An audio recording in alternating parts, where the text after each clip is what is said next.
so that we are recording. And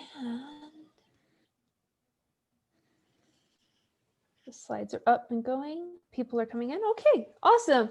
Well, thank you everyone for joining us after your lunch break on this snowy day. Again, my name is Veronica Black. I'm the Programs Coordinator for the Center for Teaching Excellence. And our next session, we will be talking about compliance and Title VII. Is that, yeah. Thank you. And with that, Ruth, I'm just going to hand it over to you to do your own introductions, and just thank you for being here with us today and going through this information with us. And Ruth, let me ask, would you like people, if they have questions, to stop in the middle of our presentation, or would you like them to put into chat and to follow up after your presentation? What would you prefer? I would like for them to put them in chat. I will try to answer questions at the end if we have time, and I will also I'll reply in writing if it's too complicated of a question to discuss in this format. Yes, put questions in chat. I'll try to address as many of them as I can. Okay. That sounds great. Okay, then. Then what I'm going to do is I am going to mute my mic, and Ruth, it is all yours. Okay. All right. So my name is Ruth Miriam Polsky. As the beautiful slide shows, I'm the Director of Compliance and Title IX Coordinator. Most relevantly to all of your roles and experiences, I am the person, if you have concerns that there's a potential violation of workplace law, a potential violation of employment law, which can include discrimination, failure to accommodate, wage issues, problems with FMLA or other federally protected leaves. I'm the person to bring that concern to.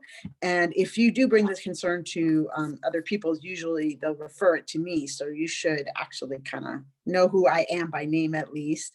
Luckily, I have a very memorable last name. My goal is to be your one-stop shop if you have workplace concerns that are legal in nature. Physically, I have an office in Rogers Administration, but I'm currently working full-time from home. When, campus life may resume in a different way, I'll probably be available there at some point. In the meantime, you see my email address is listed there, Ruth M. Please feel free to reach out to me. Email is always great because you can take the time to explain yourself and I can read your concerns, but you can also call me. My cell phone is 505-429-6888. And I apologize, that's not on the slide. I'll make sure that goes out in any written response that I do at the end. So that's who I am and why you should know me. And today I'm going to be presenting on the subject of Title VII, which is federal discrimination law.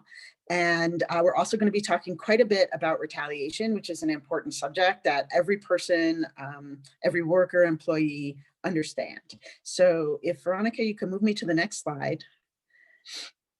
Title VII is a shorthand. It refers to Title VII of the Civil Rights Act of 1964, and it prohibits discrimination in the workplace. This is the definition of discrimination: a materially adverse change in the terms of conditions of employment that occurs because of an employee's protected characteristic. And like legal definitions, every word's important, and we're going to be discussing what some of those terms mean as we move through the slides. So yes, I want you to think about that. Materially adverse change in terms and conditions that occurs because of a protected characteristic. Next slide, please. Did you want me to do the poll? Yeah, there was a poll. I forgot. Yeah. Yes, it's okay. That's why I'm here. As we go along, I'm going to be giving some polls, and they are anonymous. I just see the accumulated results. So let's see the first poll, Veronica.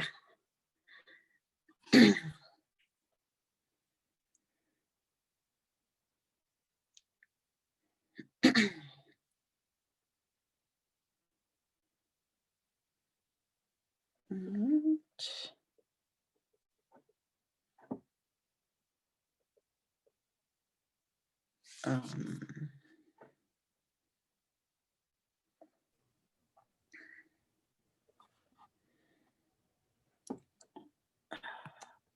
All right, we have about 70% on this poll. We got 10 more seconds. all right. All right, I'm going to end it now. Cool.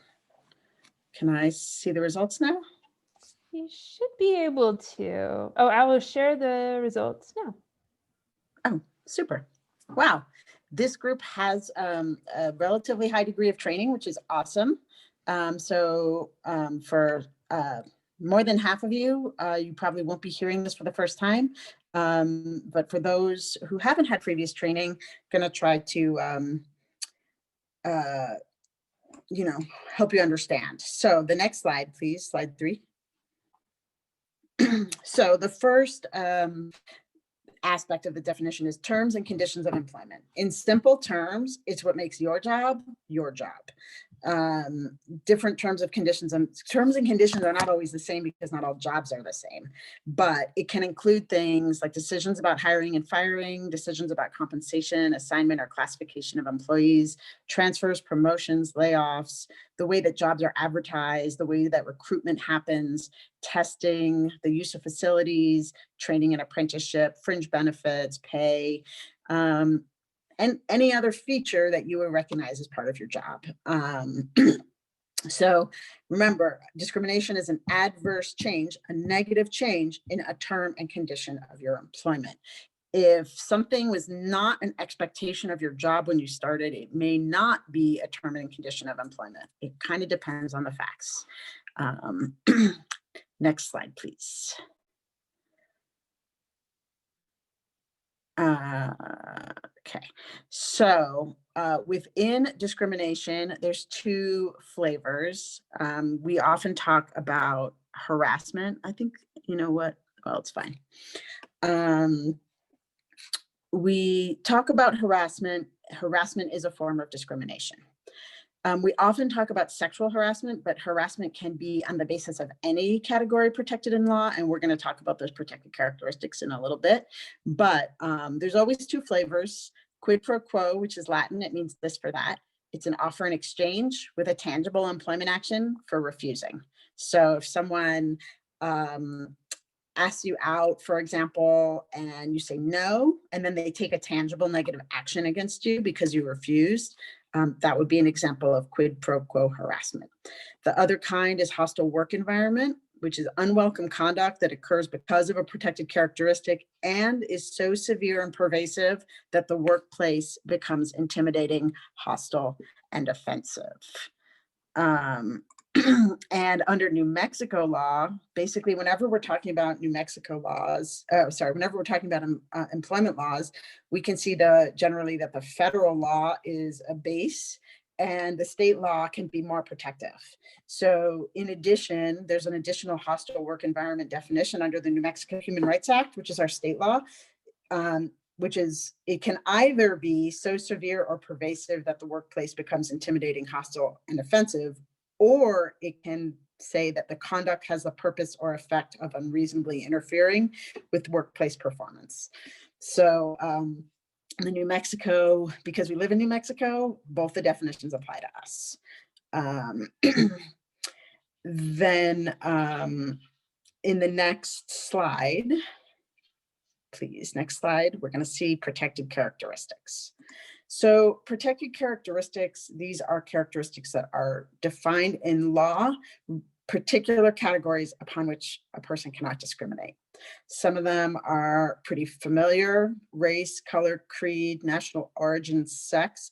I will note that sex includes pregnancy, sexual orientation, and gender identity. Including gender identity is new this year, and it was the result of a Supreme Court case. Then we have things that might be a little confusing, like genetic information. What that means is that basically an employer can't use a genetic test to deny you any kind of benefit. So if you have a genetic test and it says that you are particularly high risk for breast cancer, they can't deny you health coverage, for example, like if they would normally offer it to you. Now, as you see, under New Mexico law, we have even some more and some different categories. Some of them are the same, some of them are different. So we start off with the ones that are the same.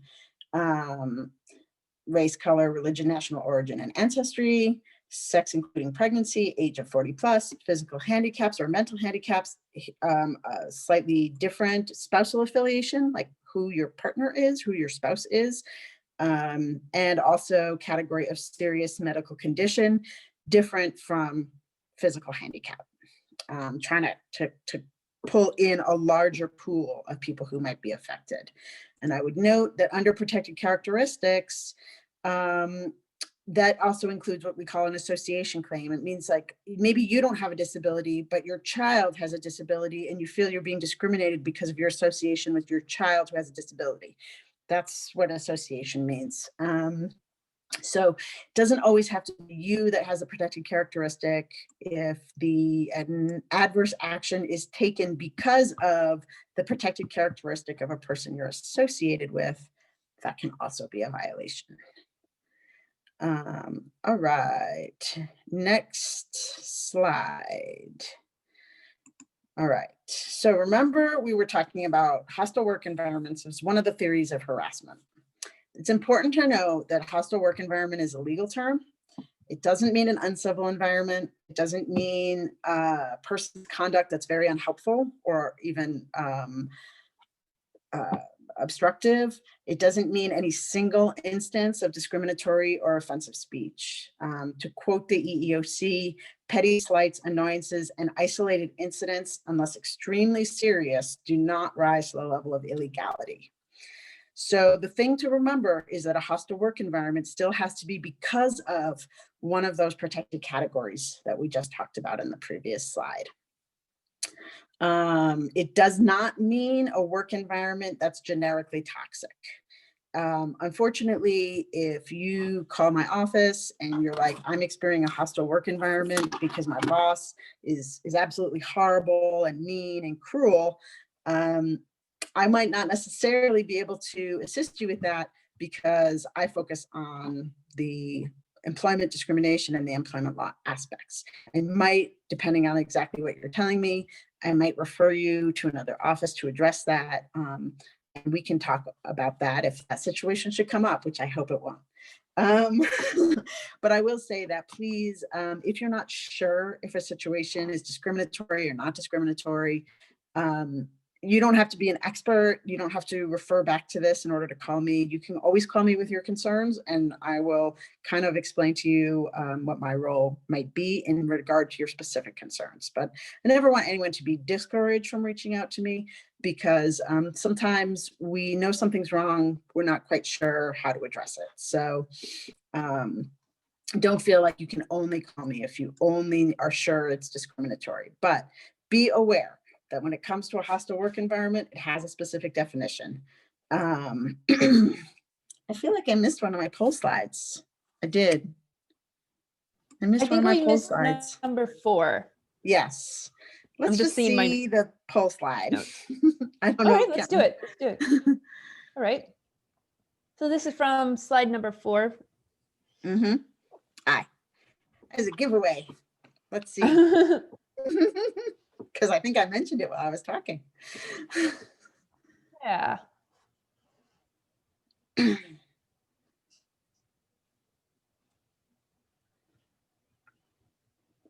While you're thinking about the question, well, I'll wait. All right, we're at 50%. We'll go for another 10 seconds.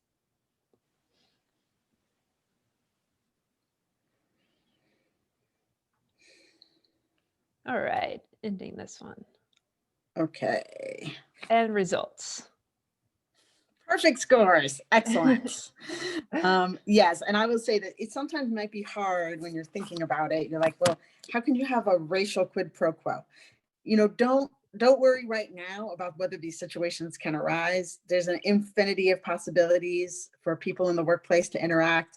Just know that a harassment can exist on the basis of any protected category in the right circumstances. So don't think, if you have one takeaway, think that sexual harassment isn't the only kind of harassment. Any kind of harassment that meets the definition in the workplace would violate the law.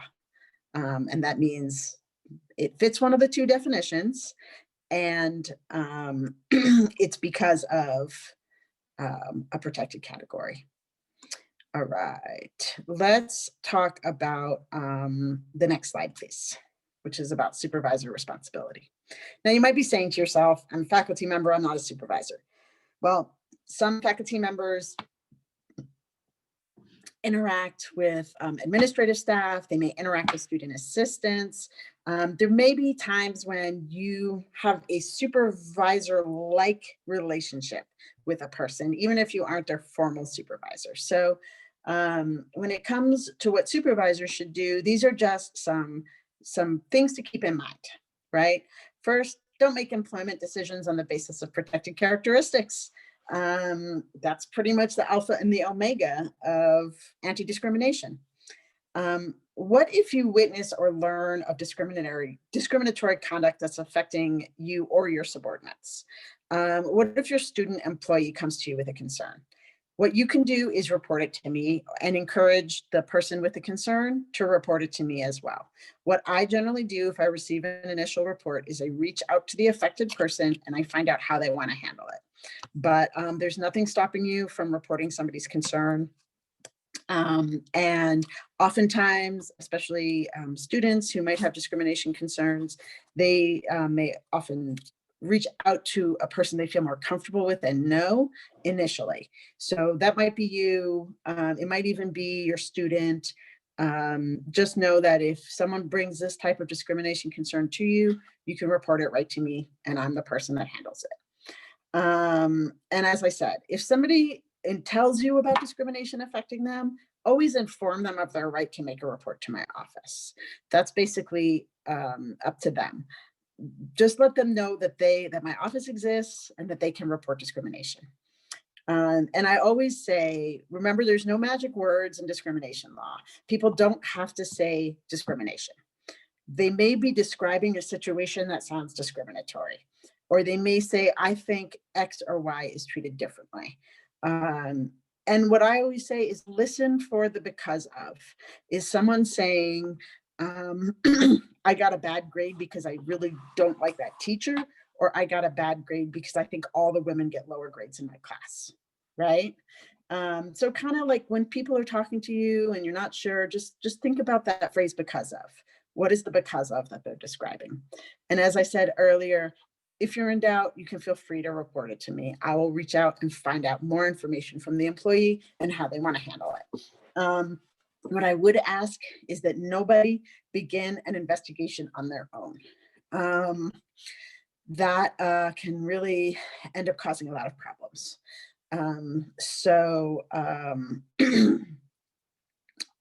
Report it to me. Don't do an investigation. I'm here to serve the institution and all the faculty and take this item off your plate so that it's not something that you have to think about. Right, slide 8. All right, it's kind of long, so I'll give you a moment to read it. And I'll read it out loud. Jane Martinez is a professor of chemistry whose duties include teaching classes, supervising undergraduate chemistry lab sections, and reviewing the master's work of 2 graduate students. When the semester begins, Dr. Martinez is pregnant but prefers not to tell anyone. Towards the end of the semester, her pregnancy becomes obvious. One day she is chatting with her chair, who says, "Congratulations on your pregnancy, Jane. Do you know when you're going on maternity leave?" Dr. Martinez says she hasn't decided yet. The chair replies, "Okay, don't forget your FMLA paperwork. Let me know if I can help."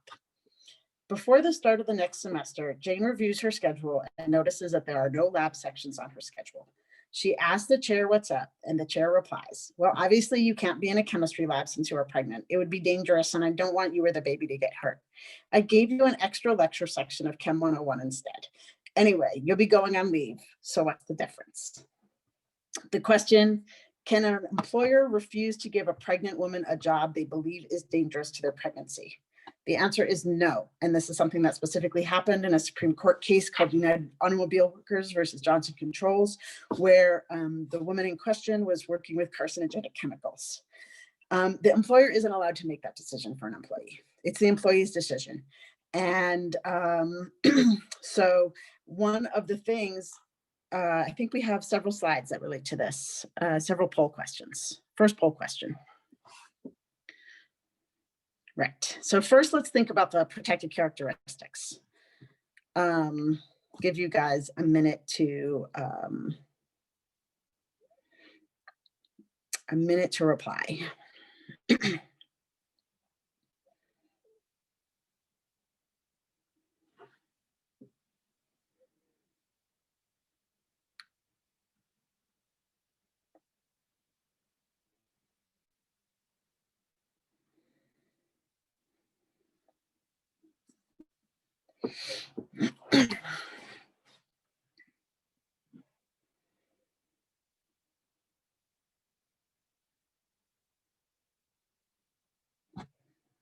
All right. All right. All of the above is the right answer. Pregnant isn't wrong. It's just not the whole answer. A person who is discriminated against because they are pregnant is also, by definition, being discriminated because they are female.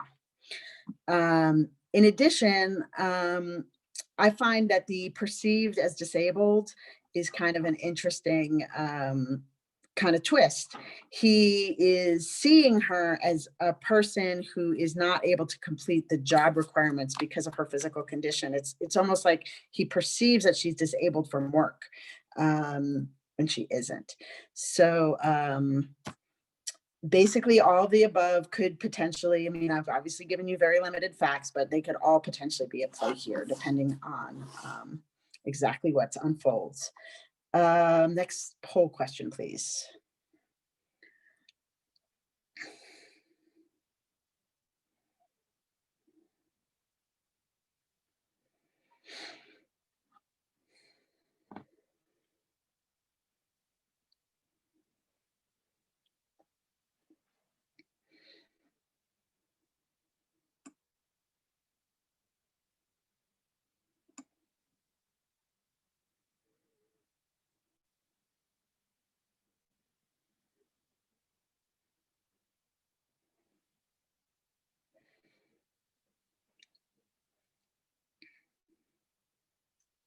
Okay. All right, let's see. Yes, excellent. Almost all of you answered correctly that it can be a change in the terms and conditions of their employment. Within every job, there's often, and we'll discuss this later at another slide that comes later in the presentation. Within every job, there are some jobs that are generally considered better, some are considered worse. And basically, the most elementary, lecture sections of chemistry could arguably be considered much worse focus of tasks than her previous lab sections. Next slide, please. Next poll question, please.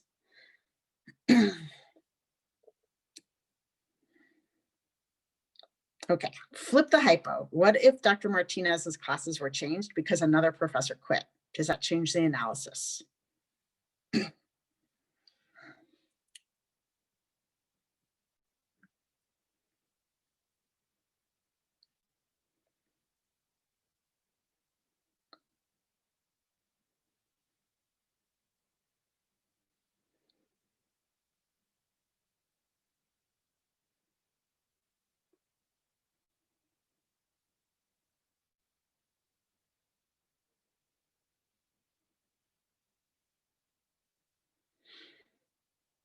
Okay. All right. This was a little bit more contentious question. So it always depends, but if the reason was that Dr. Martinez's classes were changed because of a legitimate work-related necessity and not because of her pregnancy, then it could change the analysis quite a bit.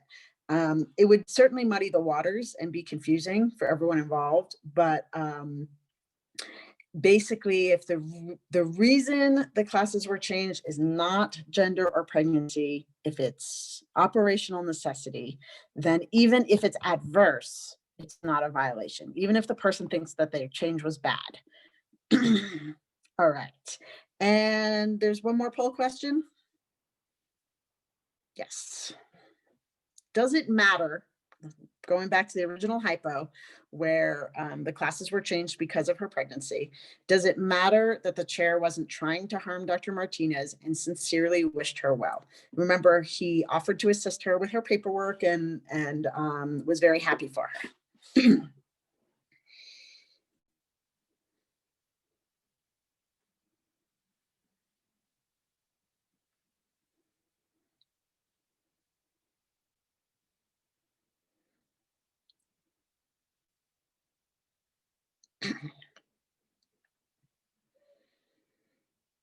Okay. Perfect answer. The answer is it really doesn't matter that the chair wasn't trying to harm Dr. Martinez. He did harm Dr. Martinez under the law of employment discrimination.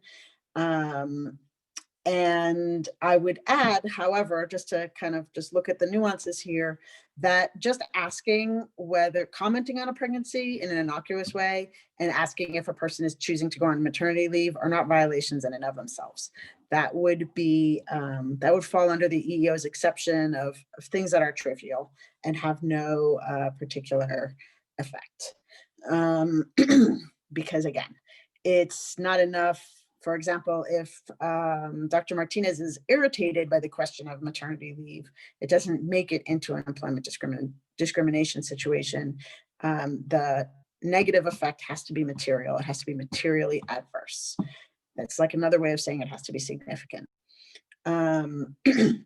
So just as a reminder, a person who is looking for a job has the right to decide whether they want to take a job or not take a job.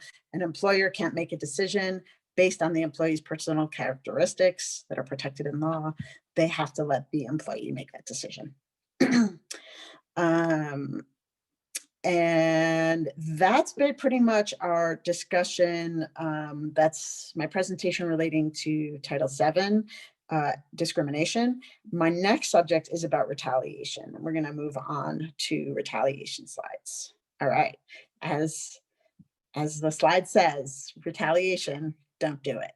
And next slide, please. Retaliation doesn't only relate to Title VII, although it does relate to Title VII.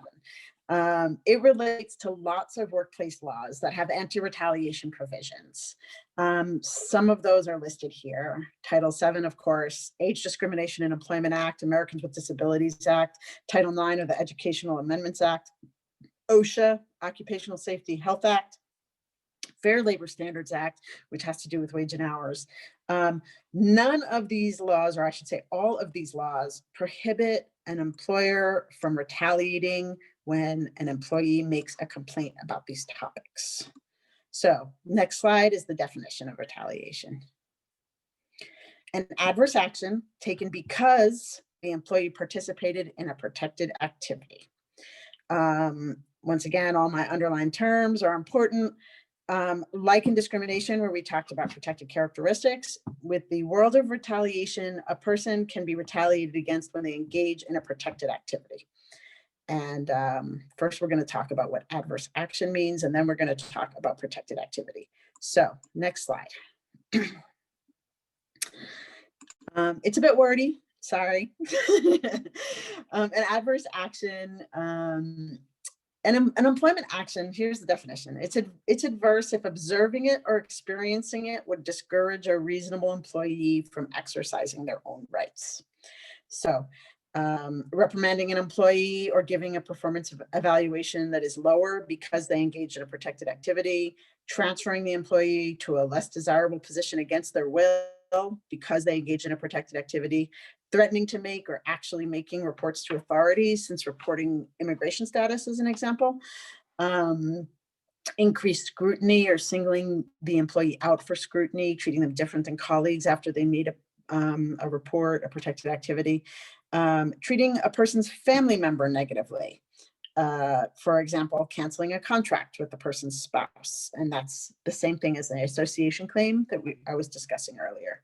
Making the person's work life more difficult, for example, by purposefully changing their work schedule to conflict with family responsibilities, or move them to an office that is isolated from others they work with. And once again, an action is materially adverse under anti-retaliation law when it occurs because of a protected activity. And we're going to talk about what those are in the next slide, please. Here we go.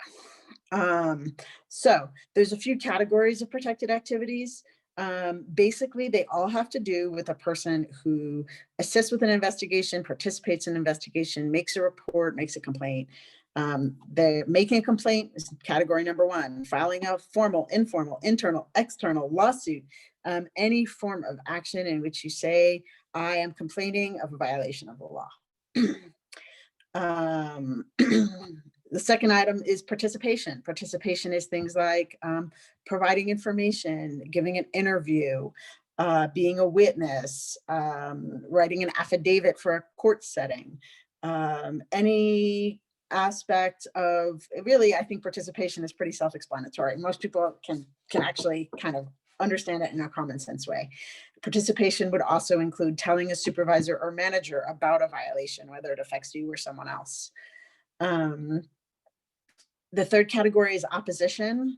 Opposition is a little bit trickier to understand, but it usually means standing up in the moment as opposed to making a complaint later. So resisting sexual advances or intervening to assist others who are being harassed, speaking up in the moment when you witness discrimination. If you say, you can't talk that way here, that would be an example of opposition. Refusing to follow orders that would result in discrimination. Those are all categorized as opposition. The fourth category is exercising your rights, such as requesting an accommodation, requesting a lactation space, or asking your managers or coworkers about salary information to uncover discriminatory wages. So really it's, and we're going to talk about this a little bit, but the law wants to make sure that every person who participates in an investigation, makes a complaint, requests their rights, speaks up in the moment, that those people are protected from retaliation. And next slide, please. And the final thought or final thinking is, remember, because of. Not every adverse action is retaliatory. Retaliation occurs when the adverse action was motivated by the protected activity, right? And as my slide says, wait a minute, how are we supposed to know that, right? How are we supposed to know about another person's motivation? And there's a few factors that courts often look at. One is what they call time nexus, that the adverse action followed the protected activity closely in time. By the way, if the adverse action happened before the protected activity, if a person is demoted and then makes a complaint, by definition, one was not motivated by the other. There's always the ability to know that something is retaliatory because people literally say it. They literally say, I'm mad at them because they made a report. I think that their report is outrageous. I think that they're a liar. Another piece of evidence that's very common is evidence of a change in perception, such as a change in performance evaluations that is very materially different from what had happened in the past, and there's no legitimate work-related reason. And next slide, please. So one of the biggest myths is that retaliation is not very common. In fact, retaliation is the most common kind of discrimination case. A lot of people think that only a supervisor who has control over people's terms and conditions, like control over their pay, control over their evaluations, can retaliate. That's not true. Anyone who knows about the protected activity can retaliate, for example, by confronting someone verbally about their report. Don't confront people about their reports. Their reports are their own business, and that is something you should definitely avoid. Another retaliation myth is that if the complaint of discrimination was dismissed or unsubstantiated, that you aren't retaliating by complaining or confronting someone. That is not true. When it comes to retaliation, it doesn't matter if the complaint of discrimination was substantiated, unsubstantiated. All that matters is that it was made in good faith. What that means is that the person who made the complaint sincerely believed that they were reporting a legal violation or a violation of the law. And many people who have unsubstantiated cases, it does not mean they were not in good faith. When they came in and they made their report, they sincerely believed that they were reporting a violation of the law. And that means that whether or not the complaint was later dismissed is not relevant to the subject of retaliation. Similarly, just talking with your coworker can't be retaliation. That's a myth. Remember the definition is about whether someone witnessing that would be dissuaded from asserting their own rights. So if what you say calmly, in a measured, calm tone, would dissuade a reasonable worker from exercising their rights, it could be a retaliatory act.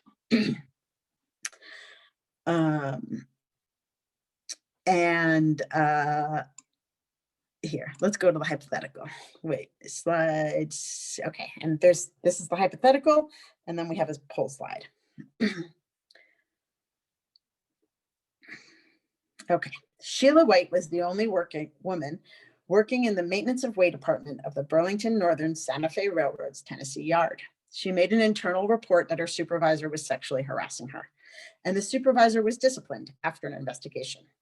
But White was then moved from duties as a forklift operator to less desirable duties as a track laborer, although her job classification remained the same and both tasks were within her duties.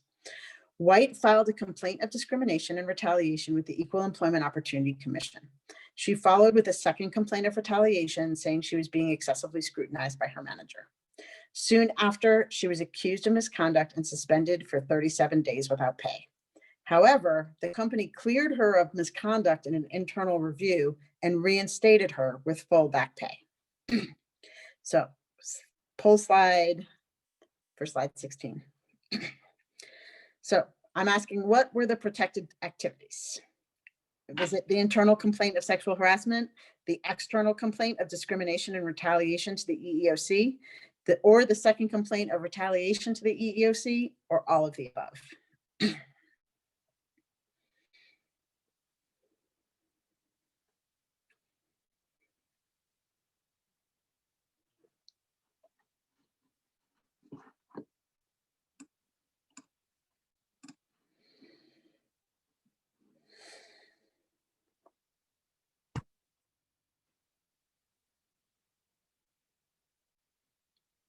All right, let's see the results. You guys are getting canny, very savvy.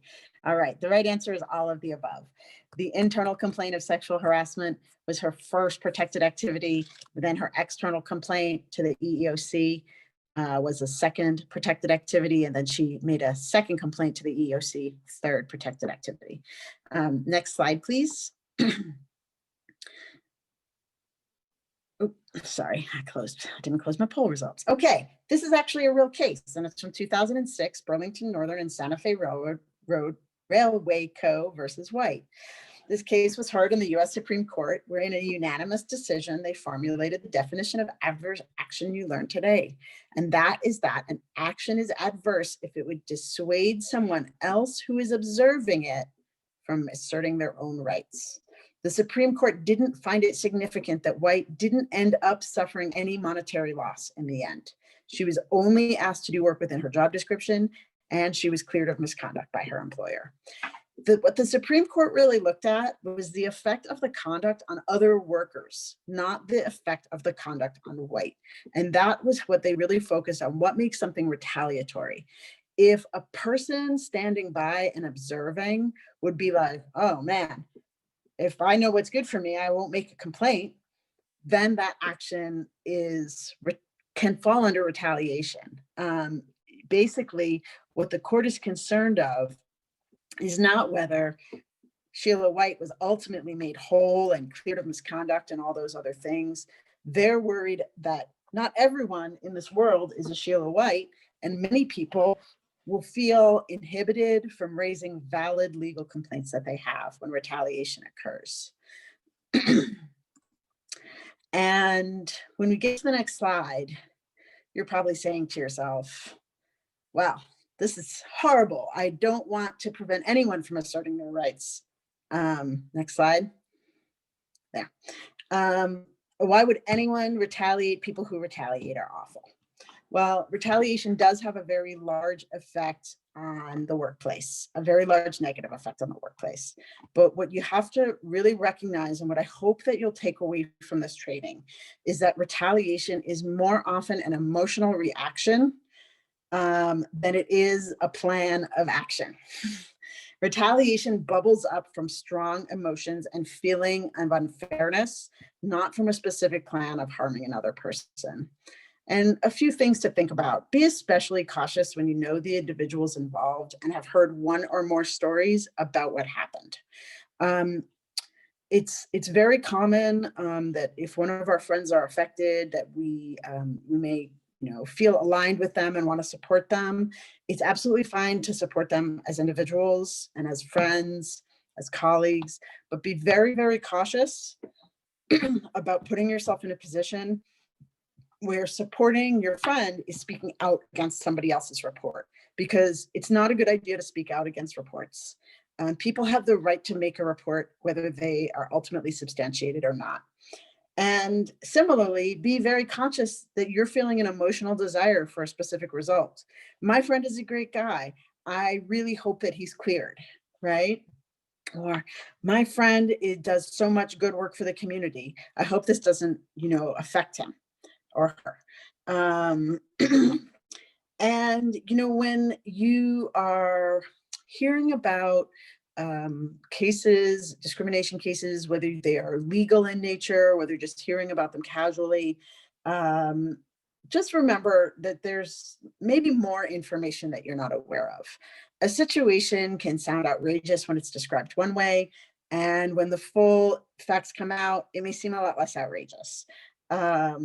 And similarly, when it comes to legal cases, what you read about in the press about legal cases is very rarely accurate, and very often it's not explained well. So, what you're reading in the press about legal cases involving discrimination, take it with a grain of salt. You can always read legal cases for yourself. We have a subscription in the library to read legal cases, but just be careful about what you read in the press and how it may influence your emotional state with regard to a complaint that you know about. And the ultimate thing is that when it comes to your workplace, you can feel and have opinions about the situation, but conduct yourself so that you treat people who made a report the same as people who have not. It's not telling you what to think. It's not telling you how to feel, but when you're in the workplace, then respect people's rights in the workplace. And that means just treating them the same, whether they've made a complaint about or not. And that includes whether they've made a complaint about you. That's the most important thing. Stay in lane, just treat people the same as far as their work.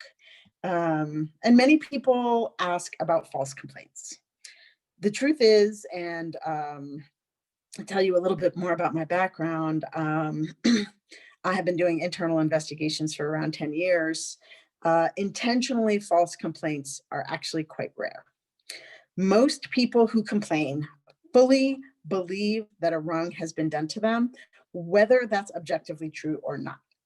So, understand that people who often are very emotional themselves about the complaints they bring, they, in the vast majority of cases, are very, very sincere in their belief that a legal violation has occurred. So remember that, and like I said, if there's one thing you take away from this training, it's that retaliation happens when emotions get involved.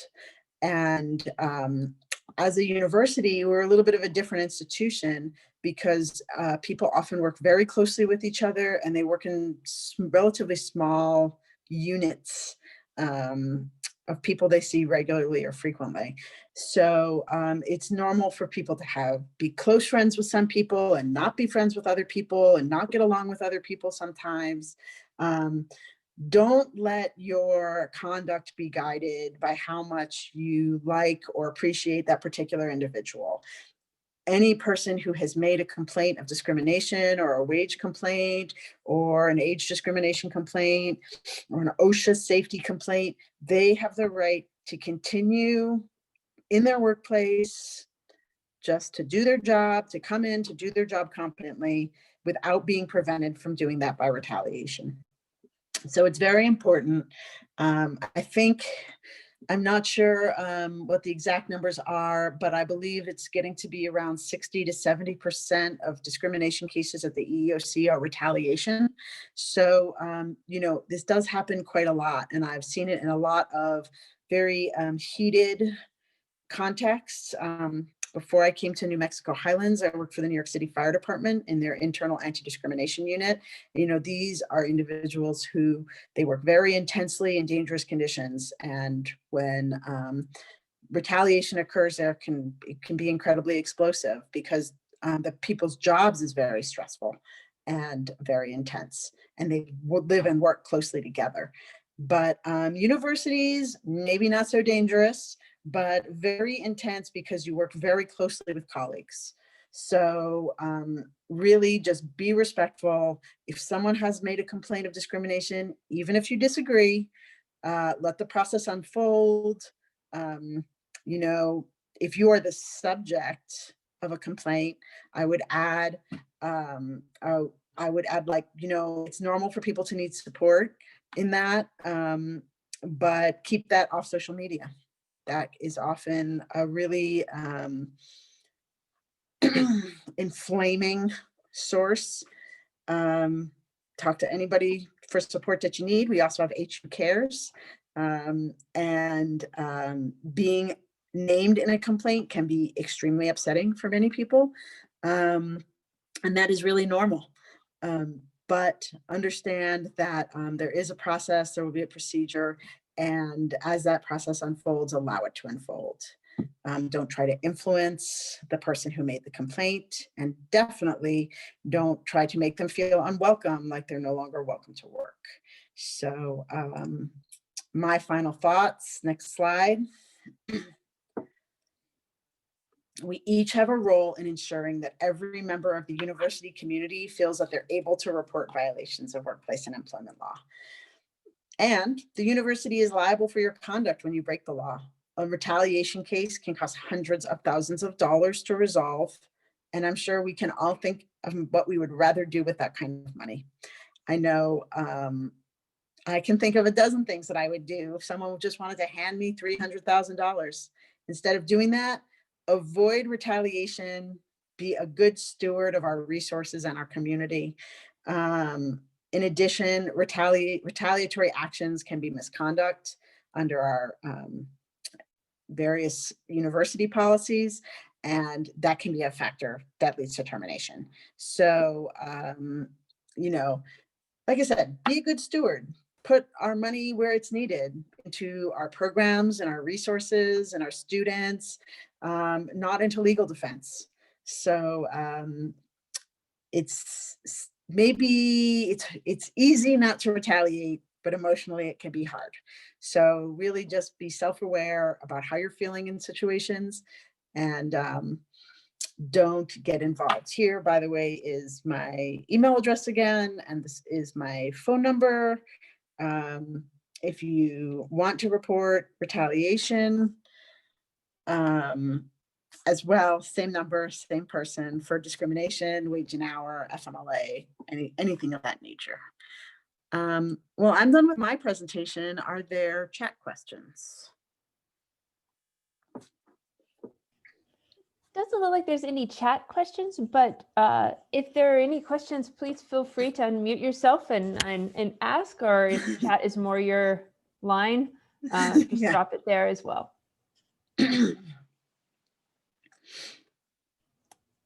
I do have kind of a curious question for you, Ruth. Yeah. Now that we're kind of conducting ourselves in this virtual space, has there been any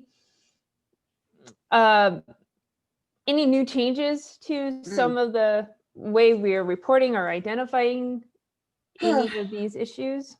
It's I wouldn't say there's a lot of difference, but what is different is that a lot of people's terms and conditions of employment have changed, maybe from what they expected when they started. And in addition, there have been a number of federal laws that have come out that are related to the COVID pandemic, such as like particular leave requirements that didn't exist before the pandemic. So it's thrown a lot of people for a loop. And I think that, another thing that I would really stress is that, especially when it comes to retaliation, we're living in extremely stressful times. And it is harder than it is in the past to connect and understand our colleagues one-on-one, right? So it is easier to be upset with them because we may feel less of a connection, right? When we know people really well, we might be like, oh, they're like a good person, like they're just having a really bad day, right? But when we don't know them well and have that linked up connection, we're operating at more of a surface level, which is more uncertain about how to interpret others' behavior, right? So I would say that although there's not like a change in the law or the reporting structure or anything like that, there've been a lot of changes in the workplace, and those are very stressful for individuals. And stress, of course, as I like to say, we're all on our last nerve at this point, right? It doesn't take much to push you in over that line of feeling I can't take it anymore, right? So understand that we all definitely have to hold some compassion both for ourselves and for our coworkers, some of who may be adjusting better or adjusting worse. But also understand that you still have the right to make your complaints. That is not in any way to discourage a complaint or a report to my office. But we have a lot of stressed out people in our institution. And I think every institution in America has a lot of stressed out people. Yeah, definitely. Thank you, Ruth. Anyone else?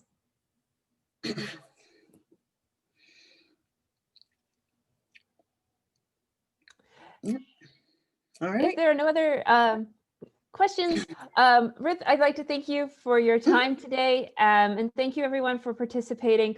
Again, our next session was safe zone training, but that had to be rescheduled. Our presenter had a conflict come up at the last minute, so we will schedule that for a later time. So just keep your eyes out on that training. All of the videos for today's sessions and some of our pre-recorded sessions will be available tomorrow. So keep an eye out on the Highlands portal page. You should see information and links there. Also, we'll try to send out a global to prospective groups as well. So you'll have that information. But you can also check out the cte.nmh.edu website for more information. Yeah. Thank you everyone for your time and attention, and I really appreciate it. Awesome. Thank you so much, Ruth. Thank you, everyone. Have a good day.